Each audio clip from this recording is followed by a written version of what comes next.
dificuldades. Mas o que aconteceu foi que o mercado virou de um dia para o outro. A gente recebeu muitos grupos, 87 grupos, a gente recebeu no dólar de 1,80. O mercado virou para 3 e pouco, era dia de pagar fornecedor. Então, tipo assim, eu tinha 3 milhões em caixa, mas estava devendo 9. Nossa. Quanto que foi o fundo do poço em tamanho de dívida no final das Então, contas? em tamanho de dívidas, passou um pouquinho de 150 mil dólares, porque eu entrava, quando eu consegui, né, quando eu entendi que eu ia perder o imóvel onde toda a minha família morava, eu quase dei um tiro na cabeça. E por que em dólar a dívida? Por que vocês tinham essa visão gourmet de se endividar em dólares? Tem muita gente precisando. Falando um pouco mais das estatísticas que eu separei aqui, além desse endividamento de mais de 70% das famílias, a gente já tem 25,6% das famílias inadimplentes, ou seja, já tem dívidas e não conseguem pagar. E esse pessoal endividado, 83% tem dívidas no cartão de crédito. Jesus, Que é aquele tipo de chega dívida- a dar calafrio. Exatamente. É o mais alto.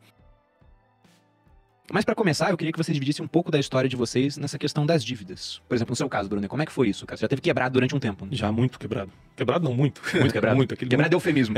Quando a gente quebra, a gente capricha, né? capricho. Já que vamos quebrar direito, né? Vamos fazer a história. É o CVO, né? Vamos quebrar. Vamos quebrar de bonito. Eu venho de uma família, meu pai militar, né? Minha mãe é professora. E eu venho de uma família que lutou muito pra gente estudar. Então, meu pai priorizou muito isso. Mas, ao mesmo tempo, eles não tinham nenhum tipo de preparação financeira. Então, todo o salário do meu pai era impressionante. Eu lembro que a gente só comia pizza ou alguma coisa mais assim especial, McDonald's, no dia 1, que era o dia que caía o salário do meu pai. Todos os outros 30, 29 dias era a briga, assim, arroz e feijão que tinha. Todo mundo da escola tinha, porque meu pai trabalhava muito para botar a gente em boas escolas, mas todo mundo ia de Nike e a gente ia de Quixute, entendeu? Éramos 3 irmãos, somos 3 irmãos.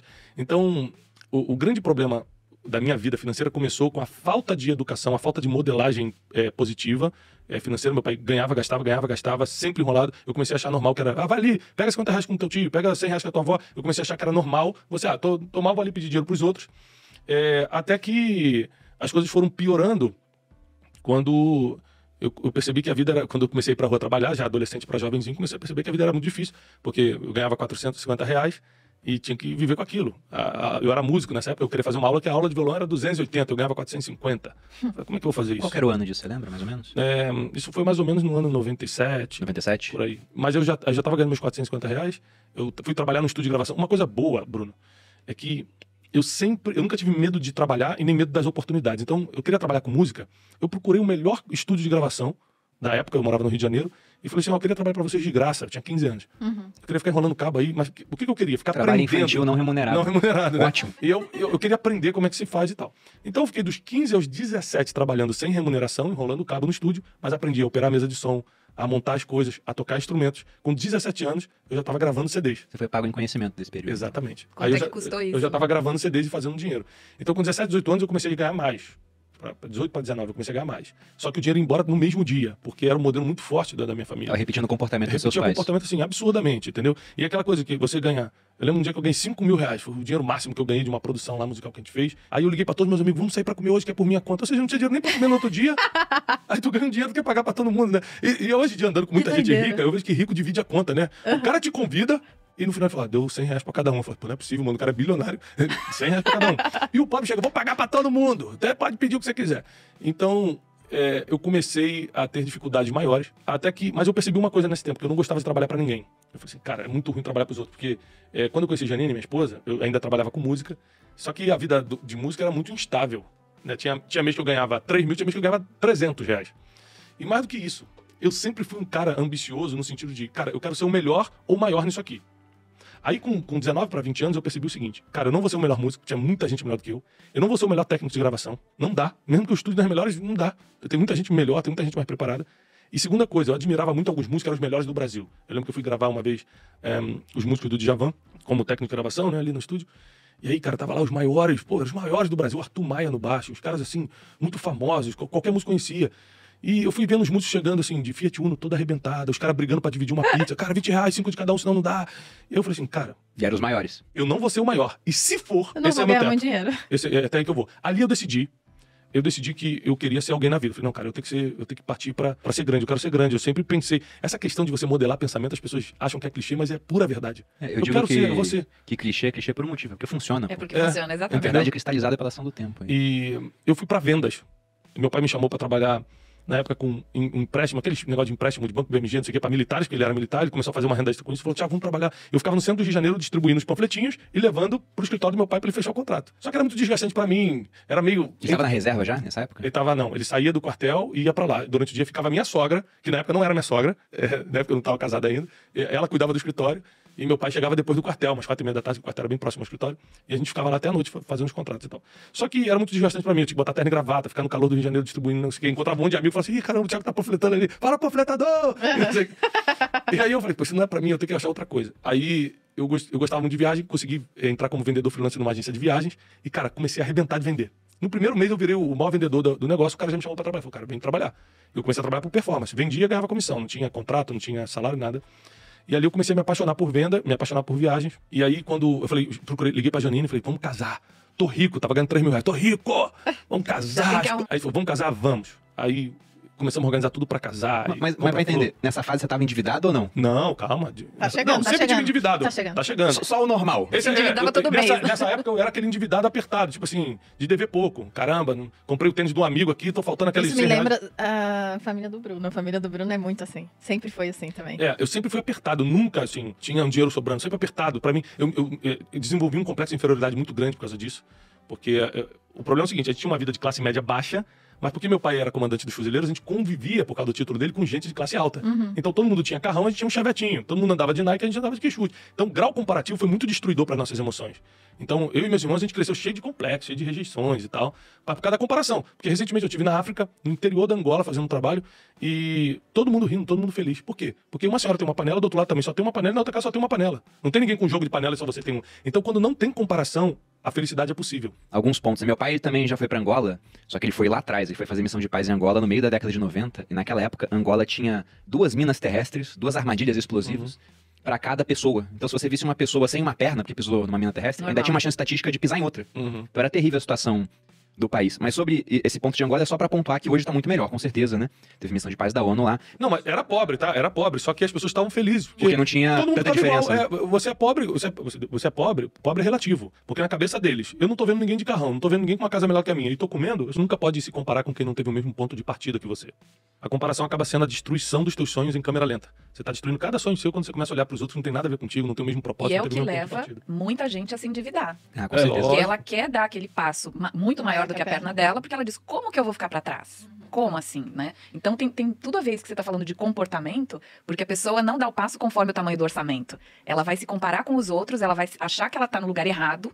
Eu tinha que estar lá, sendo que eu estou aqui, então vou dar um jeito de chegar onde eu tinha que estar. E voltando ao assunto da minha história, aí eu liguei pra Jane e falei, cara, vamos casar e tal, tô apaixonado e tal, vamos casar. Aí marcamos um casamento. Festão? Festão do nosso nível, né, de subúrbio e tal. Eu acho que a gente gastou na festa toda 8 mil reais, que na época era uma Muito, era uma fortuna pra gente, e hoje a gente não consegue nem publicar as fotos de tamanho nível que foi. Mas E aí- hoje você gastaria 8 mil reais numa festa? Eu não casei, eu não tive festa. Qualquer festa. é pior ainda. Não, eu... Temos que conversar com o Bruno sobre isso. Não, eu digo assim, 8 mil reais numa festa, gente, isso você tá falando lá Só que atrás. É até eu não complicado fazer a gastaria conta, isso porque 8 mil hoje. lá atrás era um dinheiro muito diferente de hoje, Eu né? gastaria. Mas a Você inflação. gastaria 8 mil numa festa? Ah, eu não gastaria não, Sabe como Eu gente. é que foi gastaria o- mais, Não, a gente gastaria. facilmente. As festas hoje estão absurdas, tá? É. Não, tá demais. 8 mil reais hoje é o que o cara gasta na bebida, de bebida. O nosso casamento, a gente casou no cartório, aí depois a gente foi pro restaurante no Rio de Janeiro, que era o Fronteira. Compramos o cupom do Lá peixe na Barra, lá urbano. na Com Barra. peixe- Exatamente. Esse aí, Lá na esse aí. fronteira. Cupom do peixe urbano pra todo mundo, Foi. cada um pagava sua bebida e uns amigos nossos passaram nas mesas pedindo dinheiro aí no casamento. Foi Gente, engraçado. sensacional, Foi demais. não é? Tá bom. Storytelling, a casou. gente casou assim. Mas aí o que acontece, cara? Quando faltava 10 dias, eu lembro que eu tava numa pressão assim, que a mulher das flores tava ligando, não, falta parcela de 500 reais. O cara do salão de festa, olha, não esquece a parcela de 800. Nessa pressão, Vocês tinham dinheiro pra casar ou não? Já assumiram dívida? não, tá maluco. Saiu fazendo dívida aí. Né? Eu fui criado em igreja, então a gente tem uma frase que não é bem assim que funciona, mas virou um jargão dos crentes, que é o seguinte, Deus proverá. Sai fazendo dívida. Sai fazendo dívida que vai dar tudo certo. E não vai, né, cara? É um jargão que realmente Deus provê, mas debaixo de várias condicionais.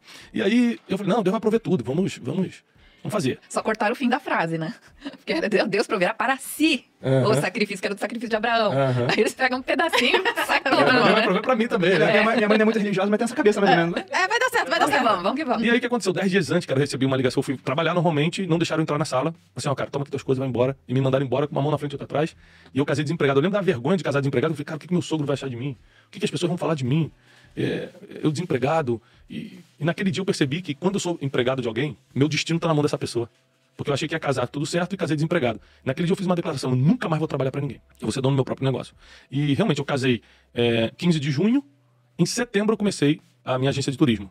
nos fundos da minha casa. E isso em 2005. Em 2006, a gente penou muito, a agência não estava dando muito certo, mas eu pagava as contas, fazia compras. Eu lembro que a gente era muito feliz com R$50 no final de semana. Eu ligava pra gente, Janine, tem 50 pro final de semana. A gente já sabia o que ia fazer. A gente ia comprar o pote de açaí de 700ml, deixar na geladeira no final de semana pra gente comer aos poucos. Alugava 2 vídeos na locadora pra ver final de semana, porque não tinha Netflix, não tinha nada disso. Alugava 2 DVDs. No sábado, a gente pedia uma pizza de R$26,50. Mandar um abraço pro seu Zé, que parcelou várias vezes a pizza pra gente. Me cobrava, o seu Thiago, o cheque voltou de novo. Passava o cheque de R$26 que voltava. Mas eu era muito feliz com R$50 no final de semana. Tinha que gastar. Chegou na mão, tinha que gastar. E então, assim, 2016 foi muito difícil. 2007 a empresa começou a crescer. A empresa começou a acontecer, a gente começou a trabalhar com o Oriente Médio, fazer viagens focadas em Israel, a gente começou a prosperar. 2008 a gente começou a ganhar muito dinheiro. 2009 a gente explodiu, viramos a terceira maior empresa do país no segmento. 2009, 2010, 2011 a gente ficou na liderança. Tudo dando certo. Dando certo na minha cabeça. Hoje eu vejo que eu tava fazendo um monte de burrice, eu vou chegar aí. Eu tava orgulhoso. Então, em 2009, 2010, eu comprei meu primeiro carrão, aí ficava chegando mais cedo na casa da minha avó pra todo mundo ver, os primos ver eu chegando de carro. Orgulho, vaidade. Eu achava que era o dono da verdade. Às vezes vinha um colaborador e falava, Thiago, acho que nossa equipe de venda tá certa. Eu falei, você trabalhou onde pra falar assim? Você tem qual experiência? Então, não escutava ninguém, achava que sabia as coisas, não busquei consultoria, não busquei mentores. Mas tinha dinheiro, o dinheiro tava no caixa, eu tava achando, tá tudo bem, Deus tá comigo, vambora. E aí, quando chegou de 2013 pra 2014... a gente já estava assim, fazendo muitos grupos famosos, muita gente famosa no Brasil fazia grupos de turismo com a gente. E aí eu fui fazer uma viagem nova, aí eu comecei a gastar a bel prazer. Tipo assim, eu ligava pro financeiro e falava assim, cara, quanto é que tem na conta aí? Eu não perguntava quanto tem meu, quanto tem na conta. Você tratava a PJ como se fosse... Eu quebrei basicamente porque eu era burro financeiramente, orgulhoso, não tinha experiência, achava que tinha, e principalmente eu misturei PJ com PF. Sim, pior coisa. Então, E é super comum. É muito comum. Mais comum. Então eu queria deixar a empresa pobre, portanto que eu fosse rico. E hoje a gente sabe que a visão é a empresa rica e você... Matou a vaca, né? Exatamente. E aí eu fiz uma viagem, eu viajava muito e tal, fiz uma viagem pra Nova York com a Janine e recebi uma ligação de lá, falando o seguinte, olha, volta porque a empresa quebrou, tá de cabeça pra baixo. Eu falei, como assim? Tá tudo bem. Pra você foi do nada. Foi do nada. A gente já sabia que tava assim, difícil e tal, mas a gente já tinha passado por outras dificuldades. Mas o que aconteceu foi que o mercado virou de um dia pro outro. A gente recebeu muitos grupos, 87 grupos, a gente recebeu no dólar de 1,80. O mercado virou pra 3 e pouco, era dia de pagar fornecedor. Então, tipo assim, eu tinha 3 milhões em caixa, mas tava devendo 9. Nossa. Só que aí vai piorar. O que, cara, vamos lá, a cifra, o que foi eu quebrar com gosto assim? Eu quebrei em 2,5 milhões de dólares, né? Nossa. Eu tô me sentindo assim. Não foi nada, minha. Amadora, Patrícia. Ai, tô muito amadora, gente. 2 milhões e meio de dólares? 2 milhões e meio de dólares que eu paguei em 9 meses, vou explicar como. Quebrado. Aí o que aconteceu? Na mesma época que o dólar disparou e a gente ficou devendo 3 vezes mais aos fornecedores, Israel entrou em guerra com a Palestina e fechou as fronteiras. O que aconteceu? Os 87 grupos pediram reembolso. Agora não tinha dinheiro pro fornecedor e não tinha dinheiro pra devolver. Nossa, mãe. Gente. Deu tudo errado ao mesmo tempo. Deu tudo errado ao mesmo tempo. Eu tenho um livro que se chama Descubra o Seu Destino, que eu falo o seguinte, quando tudo dá errado ao mesmo tempo, é o destino. Você vai passar pelo que tem que passar, é plano divino. É uma conspiração divina a seu favor. Porque eu falei, cara, não tem como sair da situação. Foi de todos os lados. E aí o que aconteceu? Automaticamente todo mundo saiu de perto de mim. Cara, todo mundo começou a pedir, os funcionários começaram a dar baixa, tchau, perceberam que tava quebrando. Viram que ia quebrar. Dívida é uma doença embora. infecto-contagiosa. As A pessoas... dívida é a maior ladra de energia espiritual e emocional do ser humano. Né? Um pai de família tem que odiar dívida. Senão ele vai trazer falta de energia emocional e espiritual para dentro da sua casa e é terrível. A dívida financeira, ela complica muito a vida familiar, a vida emocional. E para quem acredita em vida espiritual, a vida espiritual enfraquece muito. Então, eu me vim de um dia pro outro quebrado. Aí o que eu fiz? Não tinha mentor.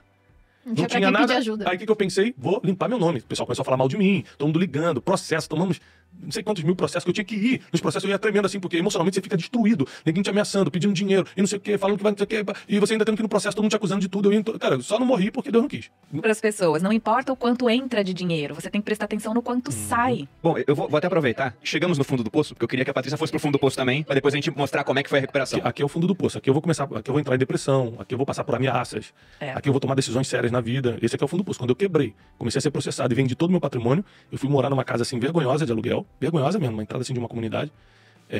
Na época eu só tinha 2 filhos, hoje eu tenho 4. Só 2? Hoje eu tenho 4. É relativo, né? Tudo é muito, né? Eu sou um cara abundante e próspero, né? Não vamos brincar com isso. Não. Eu vou sair fazendo filho. E todo mundo pergunta, marca mesmo? Eu falei, só tive essa, só tem essa. Então... mas fechou agora, né? Agora a gente fechou. Fechou porque eu não tenho mais condições emocionais. Então, eu só tinha 2 filhos na época. A gente passou por muita vergonha, muita humilhação. A gente foi muito caluniado. Muita gente inventava a história da gente. Então, normal. O ataque emocional era muito forte. E as pessoas são muito criativas, gente. Vocês têm que ver como elas são criativas. São criativas. Muita gente que tentou me destruir no nível máximo. Depois é um nível hard, assim, de destruição. Hoje, bate na minha escola e fala assim, rapaz, sempre acredito em você, cara, tamo junto. É impressionante, cara. Isso parece coisa de filme. As pessoas ficaram 2 anos tentando me destruir. viram que eu já tava peso morto e veio pra me destruir de vez. Acho que elas não percebem. Não, elas não... Eu acho que é isso. Não é nem que elas são falsas, não. Que elas não se dão conta do que fizeram. Na merda que fizeram. Eu sempre trabalhei com comunicação, né? Sempre trabalhei na TV. E aí teve um dia que eu cheguei à mesma conclusão que o Thiago. Eu falei assim, gente, trabalhar pros outros é muito ruim, né? Eu sempre gostei muito de trabalhar e eu sempre tive, assim, a gente tava falando de clichê, né? Clichês existem por algum motivo.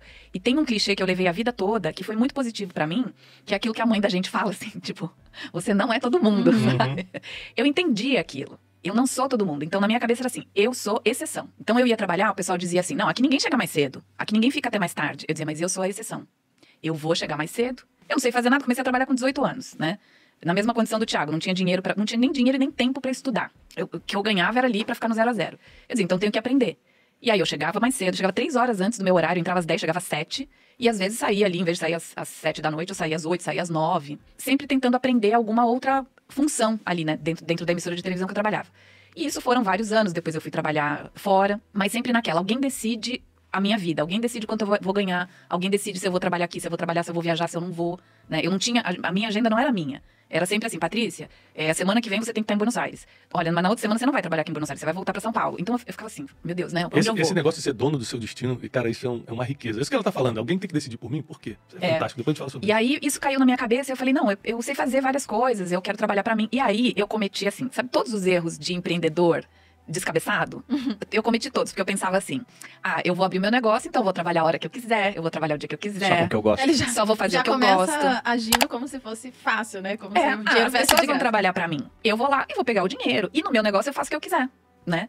Então você junta todas essas ideias, que não sei de onde vieram, mas elas brotam na nossa cabeça, né? É porque a gente vê muitos casos das pessoas que deram certo. E aí quando o caso dele tá famoso, é porque deu super certo. Mas sei lá quantas vezes deu errado antes de dar certo, né? Você tá contando sua história aqui, a Patrícia vai contar dela, porque vocês passaram por isso, mas foram bem-sucedidos no final. Se você não fosse bem-sucedido no final, Você a gente não não ia estaria saber a tua contando. história. Você tá devendo milhões Até hoje. e ninguém ia conhecer, entendeu? Não, e se eu tivesse pago a dívida, mas sem ficar conhecido, também ninguém ia saber. Exatamente, exatamente. É muito doloroso, assim, quando você vê que tudo aquilo que você acredita não é real, né? Porque apareceu um negócio, sabe aquela coisa assim, tipo, uau, eram 2 irmãs que tinham uma loja montada no Megapolo, né? Que pra quem é de São Paulo, era uma loja de atacado no Brás. É o polo ali do comércio atacadista. E eu sempre gostei de loja, eu sempre gostei de vender. E aí, né, veio a informação de que, olha, tem 2 irmãs que não estão se dando mais, estão com problema de família lá, e querem passar essa loja pra frente. Não é questão da loja, a loja vende, tá tudo bem, etc e tal. Eu conheci a loja, eu já tinha comprado naquela loja, que também quando era pra comprar, era no atacado, né, gente? Não gastar o dinheiro. E aí eu assumi aquele comércio e ela me falou, olha, eu te deixo tudo que tem aqui dentro e você me dá R$1.000. Isso lá no ano 2000, né? Eu falei, gente, como assim, né? A loja era R$1.000. Ela falou, você me dá R$1.000, que vai ser 500 pra mim, 500 pra minha irmã, que cada uma vai pra um lado, e a gente precisa se desfazer dessa loja, porque a gente não tá vindo mais trabalhar, tá começando a dar prejuízo e tal. E a gente quer, antes de quebrar, a gente quer passar isso pra frente. Eu falei, gente, tá pra mim, né? Sensacional. Dei lá os R$1.000 pra elas, a loja inteirinha, me deram, assim, todos os fornecedores. Você assumiu uma loja por R$1.000, no final das contas? É. Você gastou isso pra ter a loja? Só. Não era bom demais pra ser verdade? Então, eu achei sensacional. Eu falei, gente, eu sou uma pessoa assim que, sei lá, acendeu uma luz na minha cabeça. Não sei o que aconteceu na minha vida. Mas eu achei sensacional, porque tinha tudo ali dentro. Tava todo mobiliário, a loja era muito bonita. Era uma loja grande, né? Relativamente grande. Num shopping. E ela me deu todos os clientes. Ela falou, isso aqui é a minha carteira todinha de cliente, que compra comigo quase toda semana, porque são lojistas. E tá aqui os meus fornecedores. Eu te apresento pra eles, se você tiver algum problema, você me liga, eu falo, digo que te conheço, não sei o que lá. E na época, assim, eu tinha um bom emprego, eu tinha um bom carro, eu tinha algum dinheiro, eu não estava endividada, nunca tinha vivido uma situação de endividamento, nada, nunca devi nada. Falei, maravilha, cheguei lá, né, meu CPF maravilhoso, meu score maravilhoso, eu conseguia comprar tudo. Então, eu taquei mercadoria na loja, né? E como eu tinha que abrir às 7 da manhã, você tinha que chegar muito cedo. Eu não sou uma pessoa da manhã, até hoje. Não sou a pessoa que 5 horas da manhã tá toda feliz. Eu tô acordando, assim, o negócio tá... Então, eu dizia, vocês abrem a loja, né? Eu tinha 2 vendedoras e uma gerente, eu dizia, vocês abrem a loja, depois eu vou. Pensa que isso aí deu certo. Ainda mais loja. Não dá, não tem condição. Elas trabalhavam lá, eu fiquei também com as empregadas e tal, né? Então, eu achei que tudo ia andar sozinho. E aí, no primeiro mês, imagina isso, primeiro mês, ano 2000, eu faturei R$150 mil. Falei, gente, eu tô milionária, porque faz as contas meio aqui. milhão de hoje. Era muito dinheiro. É. Então, eu fiz tudo errado, eu saí gastando. E eu vendia a prazo, porque eu vendia para lojista. O lojista vende no varejo a prazo. E eu não comprava com prazo tão grande quanto eu dava pro lojista, porque eu só conseguia vender bem. Tinha cliente que chegava lá e comprava metade da loja. Literalmente, metade da loja. Eu ficava feliz, falava, gente, tudo vazio, maravilhoso, tô rica. Só que Só você que eu comprava dava estoque. Você comprava estoque quase que à vista, então expendia muito caixa pra receber depois parcelado. Eu comprava assim, para 90 dias, eu fazia 30, 60, 90, às vezes 120, e eu vendia até 180. Tinha um descasamento de fluxo, tinha muito descasamento, porque quando eu comprava, às vezes eu levava ali uns 2 meses para vender. Porque era bem assim, às vezes você tinha ali um movimento ruim, às vezes tinha um cliente que comprava metade da loja. Então, meio que era esse o fluxo, né? Tanto que era segunda, terça e quarta. Segunda, terça e quarta eram os dias que você vendia. Quinta e sexta você não vendia nada. Às vezes você não abria nem o caixa. Porque quinta e sexta o varejo esquenta, o lojista não tá comprando. Né? Ele vai comprar na segunda-feira de manhã e tal. E aí, eu não entendi nada, eu não pensava em nada, eu só via o faturamento. E comecei a gastar e Você etc. também não teve nenhuma ajuda, nenhum mentor, nada disso. Eu nem queria, na verdade. É um pouco do que o Thiago tava falando. Eu nem queria. Eu falava, gente, eu já descobri o caminho, eu vou perguntar o quê pra quem? Tá tudo ótimo na minha vida. Orgulhosa né? também. E eu só que eu não me via assim. Eu dizia, não, isso aqui é um retorno de tudo que eu fiz, de tudo que eu trabalhei pros outros, né? Eu sempre trabalhei muito bem. Eu nunca peguei nada de ninguém. Eu sempre tive essa cabeça assim, eu sou a exceção. Então, por exemplo, na televisão, minha primeira decepção foi que eu vi que as pessoas roubam. Eu não sabia, eu tinha visto isso em novela, né, em filme, mas eu vi assim, meu chefe metia a mão na empresa, roubava muito dinheiro. Eu falava, gente, não tô acreditando que o cara rouba de verdade. E aí começam as propostas. Pra você ficar quieta e não falar o que o cara tá fazendo, eles também te oferecem. Olha, você pode ter isso, você pode ter aquilo. Olha, te manda um motorista te buscar, você vai almoçar todo dia em tal lugar, em tal lugar. E eu sempre pensei, eu sou a exceção. Todo mundo faz. Às vezes você via ali fulano de tal, falava, gente, ela ganha o mesmo que eu. Como é que ela tem aquele sapato? Como assim, né? E aí eu fui entendendo de onde vinham as coisas, mas eu falei, eu sou a exceção, eu não vou entrar nessa. Não vou. E aí as pessoas tinham medo, então fui demitida a primeira vez por causa disso, porque eu falei, esse cara rouba. Eu tinha uma pilha de prova de que ele tinha roubado. E aí, em vez de eu ganhar um prêmio porque eu tinha denunciado um ladrão, eu fui mandada embora porque eu denunciei o ladrão pro ladrão morto, entendeu? Eu não tinha essa noção. Então eu pensava assim, não, tudo que eu tô passando agora é por causa das coisas boas que eu fiz lá atrás. Olha, cabeça de bagre, enfim. Mas eu Você achou que era uma achava recompensa isso. pela sua boa conduta. Eu falei, então é isso que tá acontecendo. Mas eu estava tendo uma má conduta. O que me veio na cabeça é uma frase, se não me engano, do Bruce Lee, onde ele fala que esperar que a vida te trate bem porque você é uma boa pessoa é igual esperar que um tigre não te devore porque você é vegano. É bem isso. É bem Bruce Lee mesmo, né? E aí você toma um soco de meia polegada e vai parar do outro lado e não sabe por quê. Mas foi isso que aconteceu, assim, uma sucessão de erros, né? Não guardei dinheiro, achei que estava tudo ótimo. Comecei a me desentender com as minhas funcionárias, porque às vezes elas me alertavam, elas falavam, Patrícia, você não pode vender metade da loja para um cliente que veio do nada. Você não sabe quem é, essa pessoa não te paga. E a pessoa não pagava. Então eu comecei a tomar calote, né? Eu tinha esquecido que as pessoas roubam, tinha esquecido que as pessoas, né, podem fazer esse tipo de coisa. E aí eu comecei a tomar calote, comecei a dar calote. E começou a desencadear toda essa situação. Quando chegou no 7º mês, eu estava muito endividada, eu não tinha a menor ideia de que eu estava endividada. E sendo que foi uma coisa que eu fui plantando ao longo do tempo. Que ano que era isso? 2000, 2001. Eu abri em 2000, fechei em 2001. E por que em dólar a dívida? Por que vocês tinham essa visão gourmet de se endividar em dólar? No meu caso No era teu turismo. caso era turismo. Pagava em dólar, o fornecedor Tinha lá que ser em fora. dólar. No meu caso, naquela época, você costumava dolarizar as dívidas para poder ter um índice, um indicador, né, para você não perder dinheiro. Tinha muitos índices, né? Era um pouco, a gente estava vindo daquela época do overnight, que você dormia pobre e acordava rico, entre aspas, né? Então, era tanto índice, tanta coisa, que as pessoas falavam, olha, você me deve 5 mil reais, vamos fazer o seguinte, vamos transformar isso em 5 mil dólares e você me paga quando você puder. Mas esse ponto que você falou do 11 de setembro, tem até um paralelo com a sua história. Porque o negócio de vocês estava indo bem e, de repente, um acontecimento em outra parte do globo afetou pra caramba o negócio de vocês. No teu caso, foi a guerra de Israel. E o no seu aumento do caso, e levou ao aumento do dólar. E no seu caso, foi a questão do 11 de setembro, que também Foi. provocou, na época, um aumento do dólar. Porque nessa hora, ninguém sabe o que vai acontecer. Então, os E aí eu investidores- devia super mais. Exatamente, eles tiram dinheiro de mercados emergentes, como o Brasil, com É. medo. Se todo mundo tá pegando real, trocando por dólar e levando embora, o preço do dólar dispara aqui. Eu não tinha a menor ideia a respeito dessas coisas, né? Eu não tinha ideia nenhuma de que isso ia me afetar, só que isso me afetou. E aí o que acontece? Eu não conseguia fechar a loja, porque eu tinha dívidas, aí eu já tinha passado da época de carência, já estava devendo muito dinheiro. Eu descobri que a loja, apesar de ser minha, não era minha, porque eu não podia fechar e ir embora. Eu dizia, não, olha, eu vou fechar. Eu dizia, não, você não pode fechar, você só pode fechar depois que você pagar isso, aquilo e aquele outro. E aí eu descobri uma outra coisa que foi o meu fundo de poço geral, que para que eu alugasse aquela loja, minha mãe foi fiadora. E nós tínhamos, olha isso, meu avô deixou para nós uma vila de casas onde morava toda a minha família. Era apenas uma escritura. E esse imóvel, essa escritura, era o fiador da minha loja. Você quase que despejou sua família. Todo mundo, simplesmente todo mundo ia estar na rua. E aí eu sentei com a administradora do shopping e ela falou assim, como se estivesse falando qualquer coisa. Ela falou, olha, eu vou executar aqui esse imóvel, então, não sei o que, eu vou executar. O que é executar? Que imóvel? Como assim? E aí que eu entendi que ela ia simplesmente tomar a vila inteira. Que meu avô, quando veio pro Brasil, ele tinha comprado o quarteirão todo, ele tinha loteado, ele tinha feito... E aí é legal dizer que a culpa não era dela, né? A culpa era sua. Óbvio, porque Porque mãe, quando fala assim, né? Parece, nossa, eles vão lá executar a minha família inteira. Fui eu que dei, a culpa era toda minha. E a minha mãe fez aquilo porque Ela não tinha noção ela também. não tinha a menor noção. E outra que eu nunca devia um centavo pra ninguém. Isso que eu ia falar. Eu não sei se no teu caso, o Brunet falou, ele teve todo um histórico familiar que era normal ter um pouco de dívida. Não 2,5 milhões de dólares. Aí você realmente... Aí eu fiz história da família. Exato. No seu caso, você era toda certinha, toda regrada. A Era. sua família tinha um certo patrimônio, pelo menos essa vila. Na verdade, assim, o que aconteceu? É por isso que eu digo, que eu falo sempre do jargão, eu sou a exceção, né? Porque eu não tive muitos exemplos bons dentro da minha casa, né? Eu tive meu avô, que sempre foi uma pessoa que cuidou muito do dinheiro e etc, que veio pro Brasil sem absolutamente nada e construiu a vida dele aqui, viveu bem, etc. Mas, por exemplo, meu pai, ele ganhava muito bem, mas a gente nunca via o dinheiro dele, porque o meu pai, o dia que ele chegava mais tarde em casa, era o dia que ele recebia o pagamento. Ele só voltava pra casa quando ele tinha gasto tudo. Nossa. Só voltava pra casa quando tinha gasto tudo. Ah, no que teu pai gastava? Bebida, jogo de cavalo, carteado. Pelo menos eram gastos legais. Maravilhosos. Enquanto ele não perdia tudo, ele não voltava pra casa. Essa era a dinâmica dele com dinheiro. Tá, gente, vamos sair do fundo do poço, que eu tô nervosa aqui, porque eu sou a única pessoa desta mesa que não tive nenhuma experiência com dívida. A família da Malu Eu sempre sou foi uma bem pessoa, certinho. meu pai sempre foi uma Levante a mão pessoa pro céu. muito regrada. Eu sempre fui uma poupadora, né, gente? Malu é mão de vaca raiz. Hoje em dia não tanto, né? Porque a gente tá Mas agora numa não prosperidade precisa, boa. Não, hoje em dia Até você hoje, até é. mais, em termos proporcionais. É verdade. Você gasta mais do que você gastava lá atrás? Muito mais? Muito Sim, mais. só que Mas você muito também tem um menos do que patrimônio muito poderia. maior. Exatamente. Só que a família da Malu, realmente, eles sempre foram muito regrados em relação às finanças. E a minha família, quando a Malu conheceu, falou, nossa, a família do Bruno tem dinheiro. Porque minha avó morava no Leme, no Rio de Eles Janeiro. viviam além das Pontinha de possibilidades. Copacabana. Só que não, né? Tinha um comércio na época que era um restaurante. Então tinha mais propriedades, tinha alguns imóveis. Só que gastava também bastante. Pra minha avó era totalmente comum. Como? Era tipo... Na verdade, era normal, era comum, mas não deveria ser normal, né? Ela também fazia dívida. Se não tinha nenhum consignado caindo, então tinha espaço pra ter algum, entendeu? É. Minha mãe também tinha um histórico de dívida muito grande. Eu lembro que os meus pais, nos idos de 90 e pouco, quando ninguém tinha celular, eles tinham. Custava Não nossa, sei pra nossa. quê, era eles e a Bíblia de Falar disco, o com celular quem, naquela gente? época. Tá Não, não falando tinha nem com pra quem quem?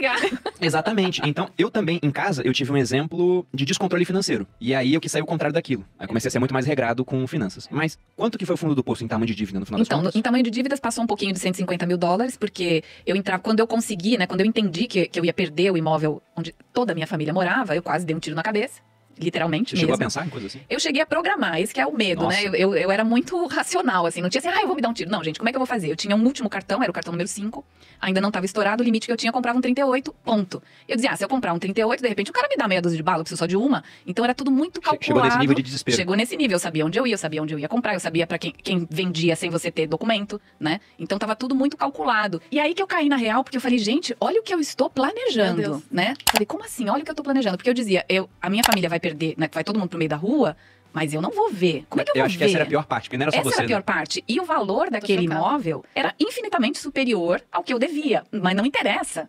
Eu não tinha como dizer, não, eu vou pagar a dívida ou eu vou recuperar esse imóvel. Complicado. Era absurdo. Então, esse foi a pior coisa. E aí você percebe que você não tem mais amigo, né? Você percebe que ninguém quer falar contigo. Você vê as pessoas inventando um monte de situação a seu respeito, né? E é muito ruim mesmo, ameaça, enfim, é bem complicado. Tá, pelo amor de Deus, saiam dessa situação.